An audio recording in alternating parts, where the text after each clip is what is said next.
you? I'm Mike Harsh. I'm a program manager on the WPFE team, Windows Presentation Foundation Everywhere. So this is a new technology we're building that takes a subset of WPF, codenamed Avalon, which everyone always says, and we're taking it to run on other platforms. So think other browsers and other operating systems. So and that's why you have a Mac on your desk, huh? That's pretty too, isn't it? Yeah, it is. It's prettier than the old Dell. Yeah, the Dell with the beat up corner. Oh, the new Dells are better, but this one's seen some travel time. Yeah. And so you're not running Windows on that Mac, right? I'm not running Windows on the Mac. Okay, because there's a bunch of people around here running Windows on their Mac. But this is the good old Mac OS. Good old X 10.4, I believe. All right. That's what's on there. Cool. So you see, you can work at Microsoft and have a Mac on your desk. You can. Everybody's like, "Oh, you can't use Apple products at Microsoft." It's pretty amusing. Everyone in the hallways is like, "What are you doing with the Mac? What's going on? You know, are you running Windows on that? No, I'm not. I'm taking the stuff everywhere." So I was at the company store the other day, and there was like 3 guys buying Windows XP discs, and I was like, "You bought Macs this weekend, didn't you?" Yeah. Guilty as charged. And they wanted to run the new Windows OS on it. So what is WPFE? So WPFE is, like I said before, it's a subset of WPF from the perspective of the XAML that we'll parse. Okay. But it's different from WPF in that we have a separate engine that parses and renders the XAML, and then we also we're basically going to be shipping a browser plugin, so you can plug it inside of IE, inside of Firefox, inside of Safari on the Mac, inside of Opera, and Netscape also.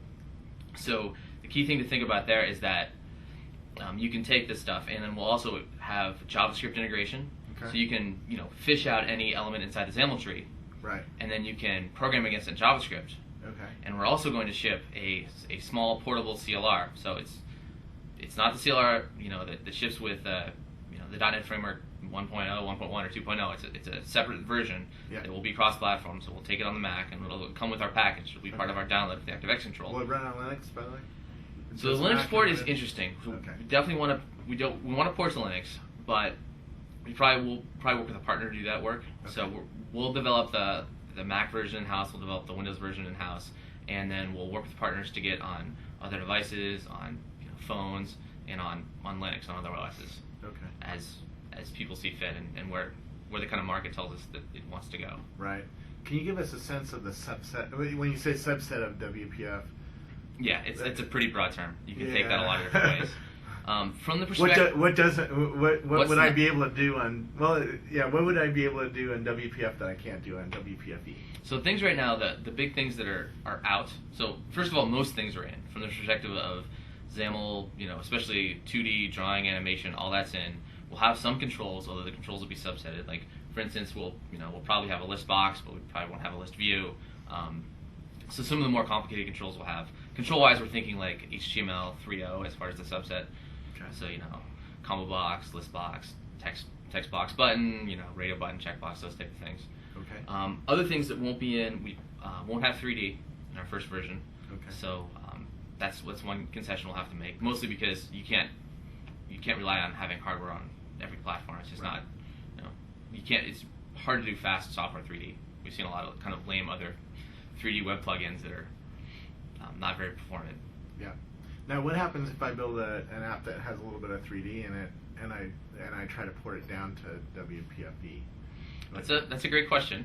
It's something we've thought a little bit about.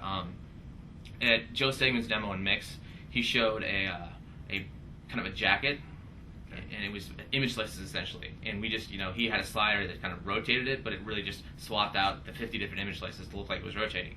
And so, we're thinking the expression tools could do something like that, where you could basically say, I have this 3D model, and I care about doing this action, and then give me a snapshot of it, moving through this rotation or this transform, and then, blast those images out to your hard drive, and then, import those. So that's one trick you could do. But, in general, we're not going to support 3D, so you're going to lose some fidelity in your app. Right. Is there a tool that you plug into Visual Studio or something like that to know what you can and can't do, or what's the tool story right now? So probably not. It's very early as far as tools go. We are working with the Expression team, Expression Interactive Designer team specifically to kind of, we call it a dim out experience. Yeah. So that's the product code named Sparkle. Right? Yeah. Yeah. I'm still getting used to the new name and the old name. You know. All the marketing folks tell us not to use the code names because I know. people glom onto them. So yeah. I'm trying to toe the company line. I don't listen to marketing Smart Glass, folks. nice snap to it though. They don't pay me enough to listen to marketing folks. You get paid? Wow. Not enough. I have to listen to them. So for Sparkle, we're thinking kind of a dim out experience. So Yeah. you know, you will be able to say new WPFE project, and you'll get a subset of what the tool gives you. I mean, right now you can. I'll show you a demo later. You can take XAML and edit it in Sparkle, Expression Interactive Designer, Yeah. and then put it back in your WPFE app, and it'll run. So it's you just kind of right now you have to be. There's no project system support for it, and you kind of have to be careful to not put something in there that we're not going to support at this point. Yeah. So it's kind of interesting right now too because we're still expanding the set of XAML we support. We're not even to our full subset yet, so there's even more trips Now, to trip up on. Can I build apps on the Mac that run on all the platforms, or do I have to only build them on Windows? Is there some reason? Right now, since we don't have our the CLR integrated inside of our plugin yet, the only way you can do things is with XAML and JavaScript. Okay. And so you can do that on the Mac right now, right? You can use whatever text editor to edit XAML, and the same thing with JavaScript or whatever web editor you want to use for JavaScript. You can use for that. So but of course the compiler for C# probably won't work on a Mac. Yeah. Although there's one for Mono. I want to try this out. I haven't played around with it yet, but possibly that could work. Use their compiler on the Mac. So I build a WPFE app. What's the deployment story? What how does my wife load it on a Macintosh, for instance? Or so, are you interested in from the pristine machine, right? You install whatever OS you're interested in, and the first time they see any WPF content or WPFE content, or just loading an app, second app, third time, or whatever. Yeah, tell me both stories. But okay, the pristine machine, that story is the one that most developers care about. Because how big is the runtime? How do they get it? I can give you guys a quick demo to see what it looks like. Oh, sure. So let's let me TS to another machine because I have a different version set up on my machine. Okay. So terminal serve to our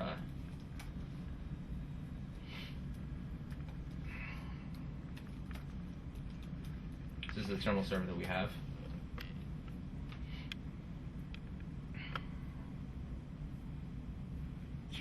This is building 10, right? This is building 10, yes. Nice view out the window. It's a pretty good view, even though it's a pretty pretty day. It's typical for Redmond. Yeah, nice and gray. That's what you get. So I'm going to uninstall the current version that's on here. Okay. Adding new programs.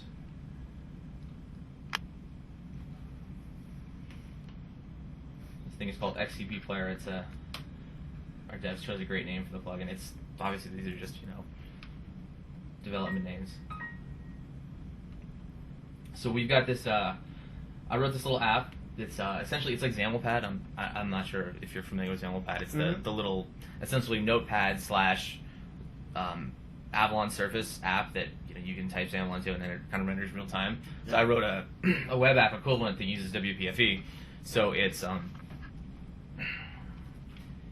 so what this thing does is it uses DHTML and it's got an HTML edit box and then it's got our ActiveX control in there. And what you see there is whatever you type in the XAML you see rendered in the WPFE side. So we'll go to this site here, and so I don't have it on this machine. So the first thing we get prompted for is to install this. So we say, okay, it's a signed cab file, it's a signed ActiveX control. You're gonna get one prompt. You click it. Right now we're 150K, so it's fairly quick, and there you go. You're off to the races. Right. Now, what was it? How did it install? How big is that runtime that you get? So right now, as I mentioned, it's 150K. 150K? So it's really small right now. But we don't have two of the big components integrated into it. We don't have the CLR integrated yet, and we don't have our media stack integrated. Okay. So those things are going to make it bigger. Okay. Our target for V1 is 2 megs. Okay. So it's going to get bigger, but right now it's really quick because we have a really small, lightweight XML parser. We have just wicked fast rasterization engine, and that's what we have now. So is the experience going to be the same on the Mac when I load it on the Mac? Exactly the same on the Mac. Okay, but it'll be 2 megs when it gets. Yeah, it'll take just a little longer than that. Okay, so 2 megs. If you have broadband, it's pretty quick. Yeah, a few seconds. So that's not too bad. On a 28.8 modem, even that would be 2 minutes, right? So, okay. And are you trying to get that runtime preloaded with machines, or? I will definitely. Apple probably won't be too helpful, but we're definitely thinking about ways to get it on people's machines. You know, we have nothing concrete yet for how we're going to do it, but we, you know, once we build it, we definitely want, you know, we want content for it, you know, on some of our web properties, the Microsoft web properties, and we, you know, bundle it with applications that make sense. You know, if someone's going to use it, if someone wants to use our runtime, I think, you know, they can take it. Where can people learn more about WPFE? Is there a website? So right now, the best place is probably my blog. I've got some technical details, and I have pictures of some of the demos I'll show here on my blog. But it's information is definitely sparse right now because we're still kind of coming out of the, you know, we announced the PDC and then it was nothing. It was dead silence. People thought we were just kind of making stuff up, and then were you? No. It's funny because it's you know, there's some buzz and people thought it was totally fake, and then we just kind of went in whole mode and we just dug in and we started, you know, building.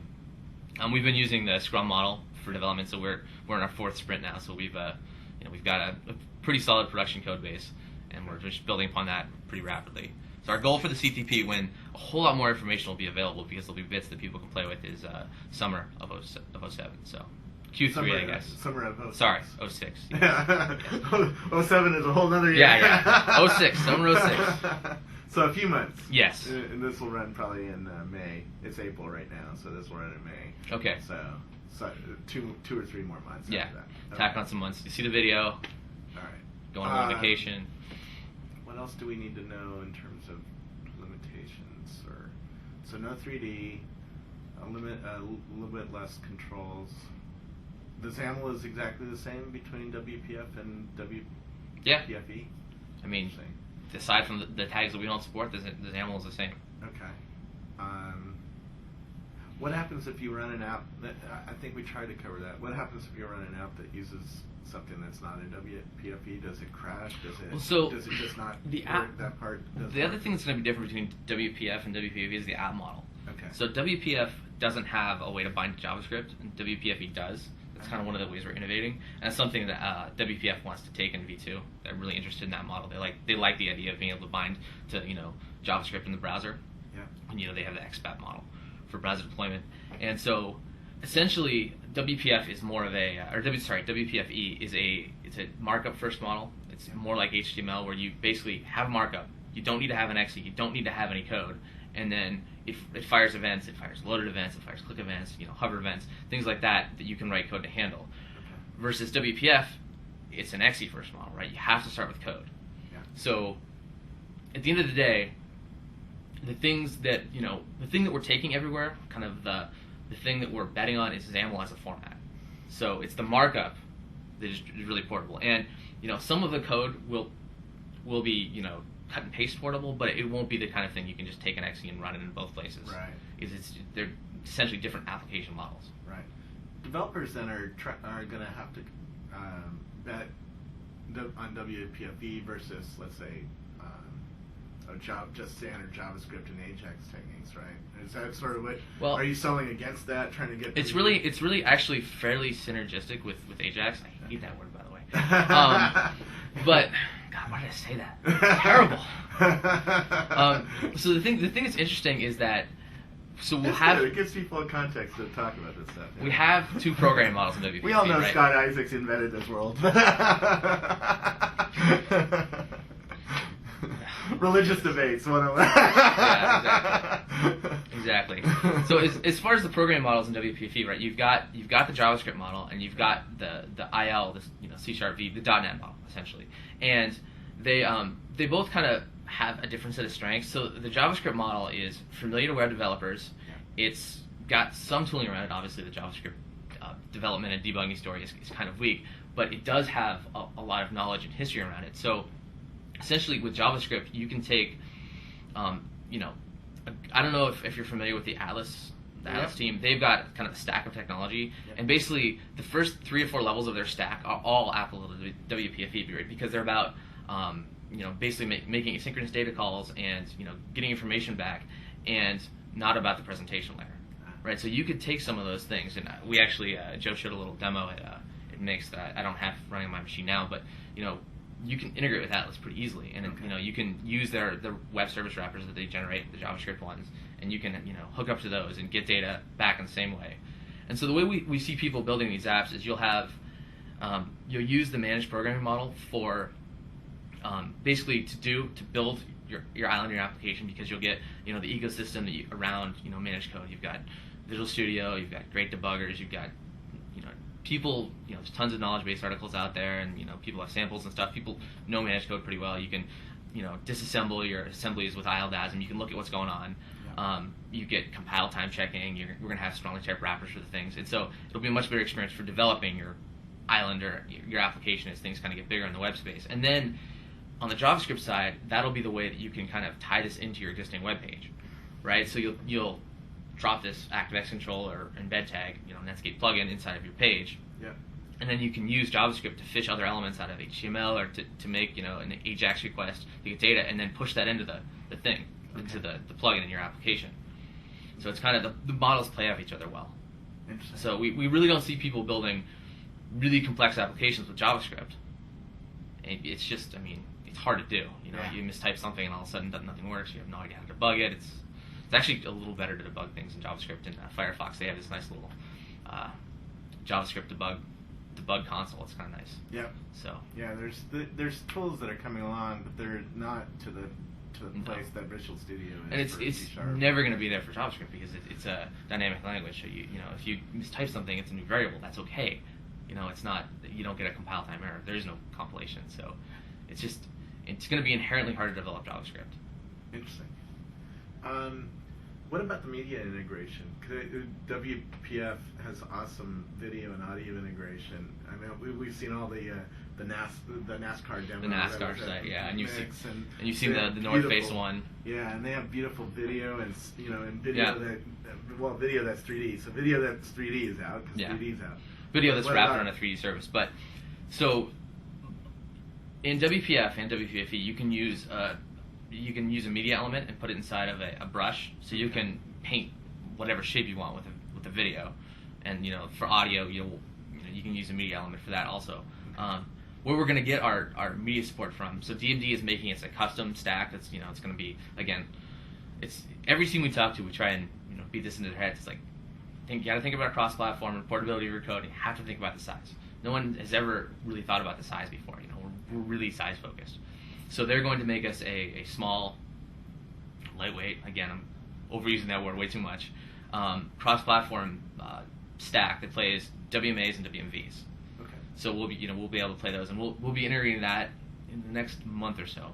We're looking to get a first draw from them. That's gonna be sexy. So it's actually really cool. So you can take a video and have text and fill the text with the video, or you can rotate it and stretch it. What about other media types like MPEG-4? Because my camera kicks out MPEG-4. So we're looking to have the tools. Okay. It's actually very similar to most authoring tools, right? There's kind of one or two formats that are supported, and then you kind of import whatever you have, and they'll transcode to the supported format. So Expression Interactive Designer, or Sparkle if you're into code names, will take in your MPEG-4 file, right, and then it'll transcode it to WMV, and then that'll probably also compress it some, pick a smaller format, and then it'll put it as part of the package. Or you can load it as a loose file. So you can make a video player that's just a couple hundred K of an app, and then you could have it point to WMV files and just load those up and play them. Okay. I can obviously still link from a WPFE app out to a QuickTime video, or out to a Flash page, or out. I'm still integrated into the web. Well, in the web browser, I'm right? not Sandbox where I can't link outside of that. So you can, right? I can link to web pages, and I can link to other things. Right? So you'll be able to. So from that perspective, whatever you can do in JavaScript, you can do in WPFE, right? So if you can access an element, you can access an iframe, and you can say this iframe source is a .mov file, or that'll play in that iframe. So you can still navigate anything around the page. If it's cross a frame though, you can't, because of the JavaScript, the browser security limitations, you can't access elements inside of another iframe. It's whatever you can do in JavaScript, you can do in WPF. Okay. WPFE. Yeah. Do I really have to test on both on Mac and Windows to make sure it works on both places, or do I know that it just runs if it runs on Windows? That's actually a great question. From our actually, I haven't really thought about that before. I mean, the typical, the answer for any web dev is, of course, you always test in both places, right? Yeah. I'm just like, from the perspective of the content you'll put inside of our engine, I think that will render pretty much exactly the same on all platforms. I mean, it's gonna have the same text engine, it's gonna have the same video engine, it's gonna have our same rasterizer. I mean, all of the drawing code will be completely identical. Now, the integration with the browser could be different because different browsers have some quirks with their different JavaScript engines. We think that won't be as big of a problem as it is with just writing a straight web app, because we will be providing our elements, the shape of our own elements. So when you get one of our canvases or paths or rotations or transforms or whatever, it will be our JavaScript thing, right? It'll have our OM on it, so that'll be the same cross-platform. Yeah. The things that kind of make JavaScript development tricky across browsers is the fact that the text area in Firefox has different properties on it than the text area in IE. And so our elements will be our elements, and they'll be the same on every platform. So we're thinking that the differences should be smaller, but I mean, the one big difference right away is that inside IE you need an object tag, and inside Firefox and everything else you need an embed tag. So there are some differences across the browsers that you just have. I mean, you should probably still not to test them. Yeah. Will accessibility features still work? For instance, in most of the new browsers, I can zoom the text to make it bigger or smaller, which a lot of my older friends really appreciate, because a lot of web page designers use that really small micro font. One of the things we're thinking about quite a bit is integrating with the browser. We want to make sure that our plugin just feels like it's a part of the browser, just like everything else. So when you right click on it, we want to give you the same menu that you have inside of IE or inside of your other browser, right? You'll see view source, you'll see all the same things, cut, copy, paste. Do we want text to be selectable? But kind of by default, you'll be able to turn that off, because it's just like any other WPF app, right? You can turn that functionality on and off. For accessibility, our team actually is my boss's boss is kind of an accessibility guru, if you will. He kind of owns the accessibility for all of WPF, maybe even across Windows also. And so we will definitely have a great accessibility story. Okay. It's something we're committed to. You guys have the text scaling story, right? It's for scaling text, definitely. I mean, it's vector graphics. It's vector graphics. It's outlines. It's a lot better than scaling up text in IE right now. Yes, it's like you said, it's vector graphics. It'll scale to whatever. And do you get all the cool readability stuff of WPF? Can you do multi-column layouts just like you could with WPF, and so have it automatically scaled? That's another control that we probably won't have. It's I forget what it's called. It's basically kind of a richer format of text. So we'll have flow text in the sense of a text block. Okay. But the control you're talking about does column layout, and also lets you insert other elements like images inside the text and have text wrap around it and specify how the text wraps around it. Yeah. So we probably won't have that complex of layout in V1, although think about that for V2. But you could put together a XAML file using one of our other grid layouts that does something like that. It's just a little more work. Okay. Right? Okay. It's probably still be easier than HTML though. Okay. Cool. So you got some demos? We got lots of demos. You got demos. We got demos. So what kinds of cool stuff do you have? So that was our little application for editing XAML. So we'll start out here with kind of the super basic hello world scenario. So what's the tool you're using? Is this Visual Studio? This is Visual Web Designer instead of Visual Web Studio. Designer. Okay. It's Visual Studio, but yeah, when it's a web app, they call it Visual Web Designer. So what we've got here is this is actually just a straight HTML file. It's just with a background image. Yeah. So the first thing we're going to do is add the object tag I was talking about that points to the WPFE control. So we'll drag that in here. So you just drag it? Okay. Yeah, you just drag stuff off the toolbox. Well, these are just text. I'm sure you've seen people do this in demos before. It's every PM's friend is dragging text on the toolbox. So what we've got here is just an object tag. This is our class ID. It points to the cab file. So if you don't have this if you don't have it installed on your machine, you'll get prompted to download like I showed before. Okay. Right, and then you can specify height and width, and then some of the params we've got. You can have it run windowless or not windowless. So depending on if you need it to be transparent to the background of the web page or not. You can set the background color for the control, the fill mode essentially, for everything that doesn't have content on it. Right. And so this is basically saying it's transparent to the web page. Yep. And it's in windowless mode. And then the thing that's really interesting is we have this ability called to set a source element. So source element is the HTML element which you will get your XAML from. Okay. Which is kind of an interesting idea. So I'll drag in some XAML here, and you'll see what I'm talking about. So what I've got here is a script block, and instead of type being JavaScript or VB script, it's type XAML. So this is just basically you can put any string in here, and you'll, unless it says JavaScript or VB script, IE will essentially ignore it. So we just wanted to ignore this block. So we're telling it XAML, and then I call this thing XAML, and by giving it that ID of XAML, and then down here telling the source element to look for that ID, so the controller is going to look inside of this script block for its XAML. And so what we've got in here for the XAML itself is it's pretty straightforward. It's just a canvas with a path that's this has got this path data, and basically that just defines a square. It starts at 0, 0, and it's got 3 lines that fill out the square. Okay. And then we're going to fill it with purple.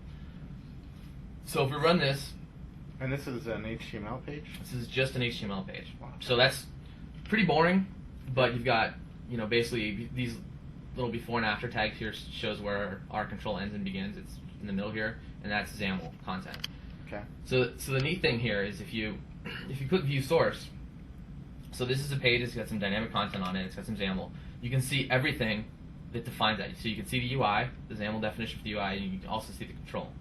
And I'll keep showing this as we build up, but you can see that eventually when you start to add some JavaScript programming and other stuff, you can see every part that makes up your web app, where there's nothing obfuscated. Right. It's all in there. So I can start with an HTML page that has links to other technologies like Flash and QuickTime and other things, and I can start adding in. Just drop it right in, yeah. Very cool. Okay. We'll show an even better example of that in a little bit. So that was purple box. It's pretty boring. You could just do that in HTML if you wanted to. Let's make it a little more interesting. So the next thing we're going to add is another box, and this one's got a first of all, it's got an opacity, so it'll be transparent. Yeah. And it's also got a more interesting fill. It's got a linear gradient brush for a fill with a couple different colors. And then also, like WPF, we've got animations. So we'll add in some animations here. So what these are doing is just basically moving the top and left of each of the boxes, so they'll kind of slide around. Right. And like WPF, we've got time-based animations, so it's not frame-based. So we'll run at whatever frame rate you want. The default for the control is 30. You can set the frame rate to be whatever you'd like it to be. Okay. It's a maximum. Obviously, we can't guarantee we're always going to hit 80 frames or whatever it is. Now, how do I get those text files on my computer? Are you going to be putting some of this stuff up on your blog so people can? I've already written some of a decent blog post. It's probably not the best yet, but it's it kind of shows walking through this basic scenario here, like adding the object tag to the page, and then adding the XAML, and then adding a little bit of programmability to it. Right. It is a bummer though to not be able to run it until you have the our control on your machine. If you're internal, our fourth sprint ends in like 2 weeks, so probably by the time this video comes out, you'll be able to grab that and play with this if you're a Microsoft employee. But until then, until the summer, it's going to be okay. It won't be available to the public. It's super frustrating, I know. All right. I'd like to put this stuff on my blog too. I'd like to show it off. Yeah. So now that we've added an animation and another box, so you see the boxes are kind of sliding around, and you see that this one is transparent to whatever that's underneath. You can see the blue one through it, the purple one. Sorry. Yep. So that's just some animations. It's getting a little more interesting. So now we want to program against this. We want to access those boxes and do something to them. So to get input right now, we'll add some buttons. This is just an HTML button, an HTML text box, and when you click the button, we're going to call this change opacity method. Yep. So we'll add that up here.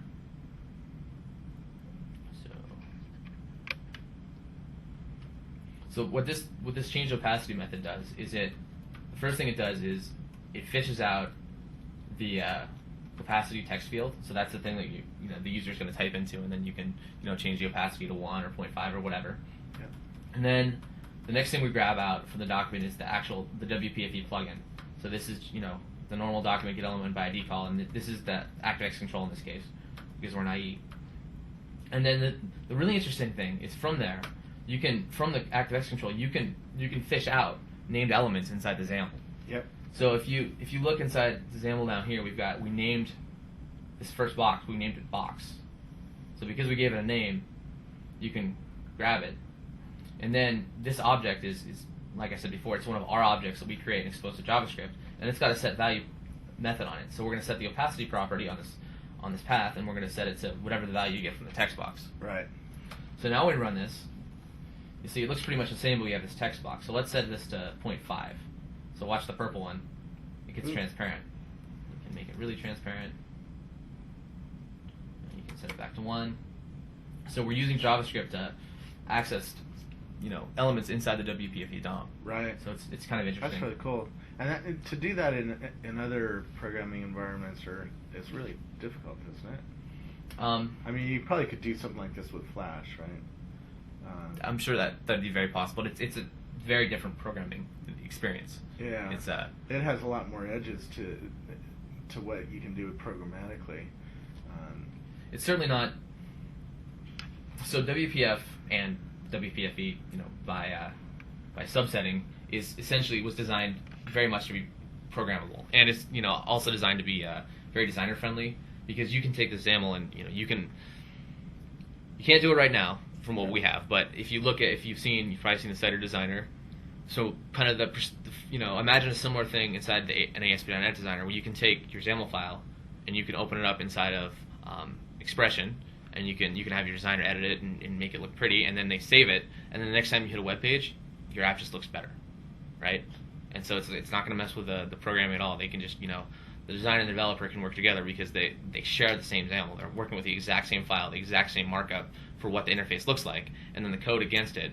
In WPF, it's going to be C#, VB, one of the other .NET languages, and in WPFE, it's JavaScript or one of the .NET languages. Right. So the code is very much separate from the interface. So that's one of the really cool things about XAML. It's kind of one of the coolest things about XAML. So again, if you do view source on this, you'll see everything that's going on in this app, right? You've got your input, you've got your XAML, and you've got your script against it, all just as plain text. So as you can imagine, this will be very nice for searchability of these apps, because Google, MSN search, whatever your search provider of choice is, will be able to just look at this text and search against it. Now, so the view source is open to the public. Is there any way to obfuscate that code, or should you just do a server-side component if you think you have a top secret algorithm that you're gonna want to keep from your there's going to be a competitors few ways to do this. So one thing you'll probably notice just from looking at this is XAML is kind of chatty, right? Yeah. That's not the most verbose way to describe two boxes that are sliding around. So first off, we're thinking you're going to need compression for XAML. And then as you start to add in some of the .NET programming, you're probably also going to want to have some way to package these things together. So we're basically going to use a zip file, and the same thing that the OPS, the packaging standard that is used by Office. Yeah, by Office, and what is that technology? The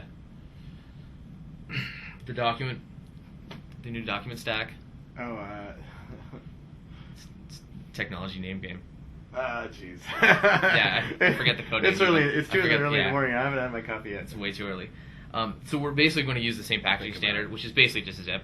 Yeah. With a little extra kind of library functionality inside. You can rename those things .zip and then just drill into them and see everything that's inside. So you will have a zip file, so you can put your compiled assemblies in there, your compiled C# or VB, your code essentially, your XAML files, any of the resources you want to package together. Yeah. As far as obfuscation goes, you'll still, like I said, you'll still be able to drill into those and see what's in them. That's something we'll have to think about, but as far as WPFE is a web technology, and it's kind of the basis, what kind of had allowed the web to catch on and kind of grow and have everyone learn from what everyone else does. It's the openness is kind of one key aspect of that. So I'm hesitant to add something that would slow that down. But if our customers ask for that, we'll think about. Well, there's certainly ways to architect a web system so that you hide your cool stuff on a server. Yeah, when people put their JavaScript all online or something, something really silly. I mean, there's more complicated things than that too. Yeah, the client-side stuff is not usually where, although a lot of people want to protect their look and feel, and there are people who just rip off your look and feel, and Yeah. I can see some people trying to make that a little bit harder to copy. Yeah, there's there are probably some things you could do by just having a few extra levels of direction. Yeah. Or potentially even some IL encryption. We're thinking about maybe taking some an encryption library along from the CLR, so that might be something we can use there. Okay. Not sure. It's a good question though. Something to think about. Actually, since you mentioned encryption, can I build a full-blown commerce app in WPFE? That uses oh god, what do you call it? That encrypts your credit card data so that It's HTTPS, right? HTTPS. Yeah, we'll definitely support HTTPS. Great. It's just it's so I can build it's a killer Amazon form in this technology, or eBay, or I'm not sure that Amazon is quite quaking their boots from Scoble's on, but you had to bring that up, didn't you? maybe in a year or two. All right, so yeah. So then I'll kind of. Well, I can show a few other demos. Let me show you. I've got something going on the Mac real quick here. Yeah. So there's a clock. Let me show the clock in WPF first. So this is some XAML here. Okay. If we run it in XAMLpad, this is the application for editing XAML that ships with the SDK. So we've got a clock that basically just has animated hands, and right now it doesn't set the time. The animations are just, this one's on the second hand's on a minute-long animation, the minute hand's on an hour-long animation, the hour hand is on a 12-hour-long animation. So it just kind of goes around. I'll show you some code that sets the time for this later, but we've got the same XAML file on the Mac here. So we can pick open with text edit. So this is the same XAML file. Oops. I'm still a fledgling Mac user. I'm not sure what the best way to deal with this stuff is, but that's the same XAML. Okay. And we've got a web page here that points to that. So we've got that running inside of Safari. Same thing. Same thing. Yep. Yay. So there's some Mac stuff now. Again. So what I didn't show you is anything yet running in Firefox, and the sample, the HTML sample I showed you the first time, only had an object tag in it. Okay. So creative folks are going to want to find a way to, to basically encapsulate out the differences between the two browsers from the different plugin models. So I've done something similar to that. So what we got here is the same, image, the same blank starting page. This time it's an ASP.NET page. Right. And I've written this little ASP.NET control that does exactly that. It basically kicks out some JavaScript, and depending on what platform you're on, it emits either an embed tag or an object tag. Right. So this thing also has a nice smart tag, so you can do things like set your windowless mode, you can set the background color for the control, you can do all kinds of cool, neat things. So let's make this a little bigger, and then we'll take this clock XAML again. And the smart tag also has this really cool feature. It's got a little kind of XAML preview window. Okay.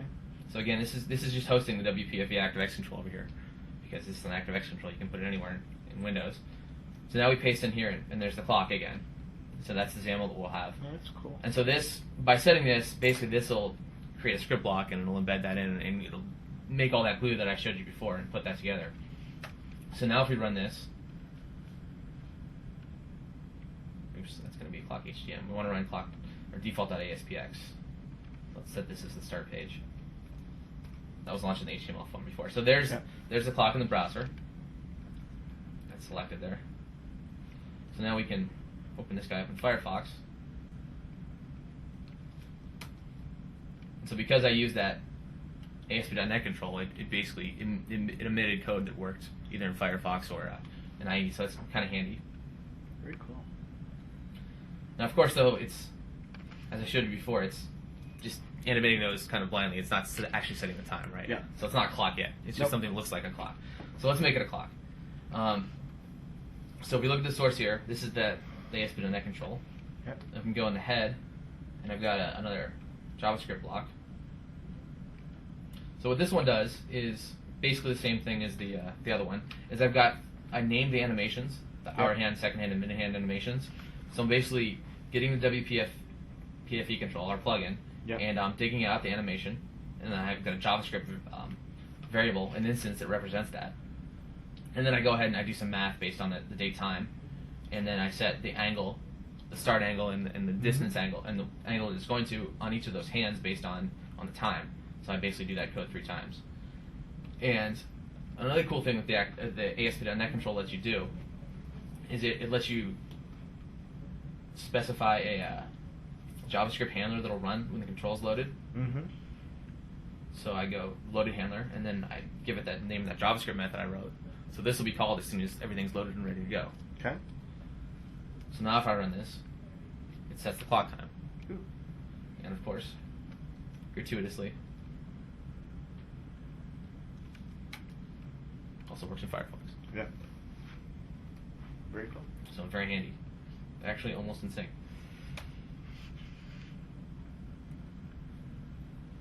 Okay, so one more thing, one more demo I'd like to show is a prototype of our CLR integration. Okay. So we just kind of got this working, about a week ago, and it's pretty neat. So this has never been seen in public this has before? never been seen anywhere before. In fact, I actually refactored some of the code, so it hasn't even been seen by anyone on the team yet. Living dangerously. If it crashes. Of course, it's like a bunch of things are going to go wrong here.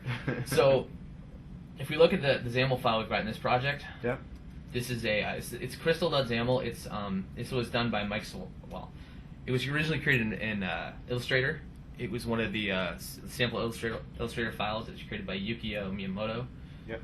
And it was converted from Illustrator using Mike Swanson's plugin.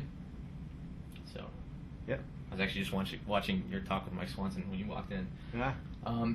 So this is, basically, it's actually a fairly good drawing representation of a glass with some crystal balls in it. And so what we're going to do in the CLR sample I'm writing is the CLR code is going to drill in and grab every single one of these elements. Yep. So there's like 600 and change elements in here, and it's going to keep a reference to them in managed code, and every frame it's going to set their opacity.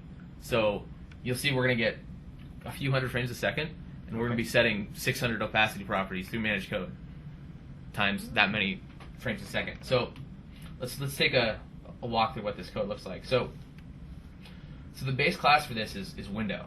So that's kind of the root WPFE class. This is all kind of prototype object model right now, so right. It may change.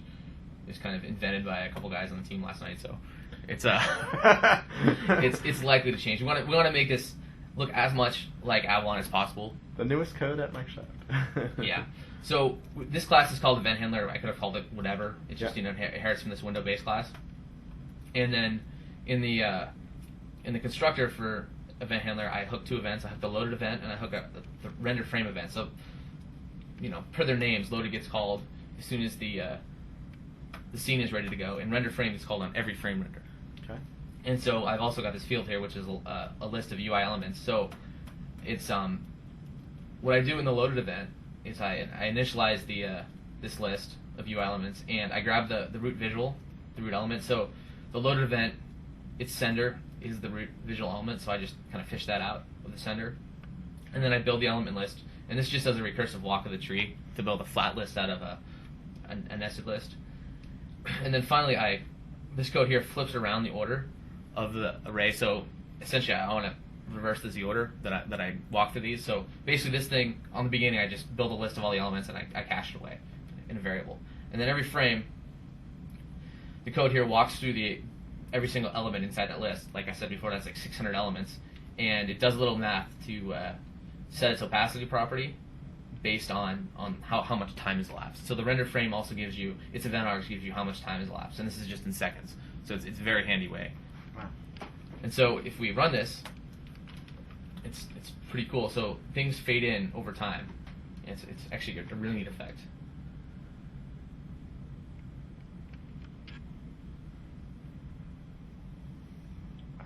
So I'll run it again, but so you'll notice we're still getting around 133 frames a second. Yep. So this thing is a little harness test app that our devs wrote that they use for testing on their machines. So it's just an XE that hosts the runtime. So if we run it again, you'll notice when we first start, it's getting about almost 1,000 frames a second. Yep. And so we're setting, it slows down as we actually have to do some drawing. Yep. But we're essentially setting, 600, 500 times 600 elements opacity. So, that's quite a bit of managed code that's running there in the background at every frame. So this is just kind of a little perf demo to show how much code you can write. So that's our CLR integration. That's really cool. Yeah, we're really excited. So this is kind of the first drop we've gotten from the CLR team. We're looking to get a slightly smaller version of it in a few weeks, and again, that'll be integrated in our next sprint. So our next sprint, our final build there, should hopefully have some media integration and the CLR integration all in one package. We're really excited to get that going. Very cool. Yeah. Cool stuff. It's exciting. Very cool. Well, thanks for showing it to me. Yeah, thanks for coming by. Yeah.